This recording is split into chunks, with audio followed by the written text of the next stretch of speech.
আজ আমরা আলোচনা করতে যাচ্ছি ইসলামের ভিত্তি, ঈমান ও আমল। হযরত ইবনে ওমর রাদিয়াল্লাহু তাআলা আনহু থেকে বর্ণিত, রাসূল সাল্লাল্লাহু আলাইহি ওয়াসাল্লাম বলেছেন, ইসলাম 5টি ভিত্তির ওপর প্রতিষ্ঠিত। 1. ঈমান, 2. সালাত, 3. যাকাত, 4. রমজান শরীফের রোজা, 5. হজ। এই 5টি ভিত্তির ওপর ইসলাম প্রতিষ্ঠিত। ঈমান, আল্লাহ ব্যতীত মাবুদ নেই এবং নিশ্চয়ই হযরত মুহাম্মদ সাল্লাল্লাহু আলাইহি ওয়াসাল্লাম আল্লাহর রাসূল এ কথা সাক্ষ্য দান। সালাত, নামাজ কায়েম করা, যাকাত প্রদান করা, রমজান শরীফে রোজা রাখা, হজ সম্পন্ন করা। ইবাদত সমূহের মধ্যে শ্রেষ্ঠ ইবাদত হলো নামাজ, আর সমস্ত ইবাদতের মূল বস্তু হচ্ছে ঈমান। ইসলামের প্রথম ভিত্তিও হচ্ছে ঈমান। প্রসঙ্গ ক্রমে ঈমান ও আমল সম্পর্কে সংক্ষিপ্ত আলোচনা করা হলো। ঈমান।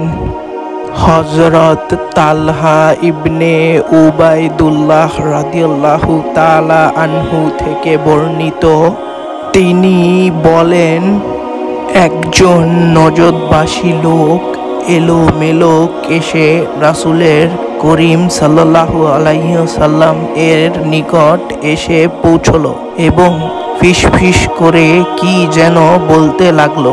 আমরা তার ফিসফিস শব্দ শুনতে পাচ্ছিলাম, কিন্তু কিছুই বুঝতে পারছিলাম না। এমনকি সে রাসূলে করিম সাল্লাল্লাহু আলাইহি ওয়াসাল্লাম এর অতি নিকটে এসে পৌঁছলো। তখন অনুধাবন করতে পারলাম সে ইসলাম সম্পর্কে প্রশ্ন করছে। ইসলাম কি? হযরত রাসূলে করিম সাল্লাল্লাহু আলাইহি ওয়াসাল্লাম উত্তরে বললেন, 1. দিনে রাতে 5 বার নামাজ আদায় করা। সাহাবা বলল, এছাড়া আর কোনো নামাজ আমার ওপর ফরজ আছে কিনা? রাসূলে করিম সাল্লাল্লাহু আলাইহি ওয়াসাল্লাম উত্তর করলেন, না, তবে যদি তুমি স্বেচ্ছায় নফল নামাজ আদায় করতে চাও, করতে পারো। অতঃপর রাসূলে করিম সাল্লাল্লাহু আলাইহি ওয়াসাল্লাম বলেন, আর 2. রমজান মাসে রোজা রাখা। সে বলল, এছাড়া আমার ওপর আর কোনো রোজা ফরজ আছে কিনা? রাসূলে করিম সাল্লাল্লাহু আলাইহি ওয়াসাল্লাম বললেন, না, তবে যদি স্বেচ্ছায় নফল রোজা রাখতে পারো। হযরত তালহা রাদিয়াল্লাহু তাআলা আনহু বলেন, এভাবে রাসূলে করিম সাল্লাল্লাহু আলাইহি ওয়াসাল্লাম তাকে যাকাতের কথাও বলেন। সে ব্যক্তি জিজ্ঞেস করল, ইহা ব্যতীত আমার ওপর আর কোনো দেয়ায় যাকাত আছে কিনা?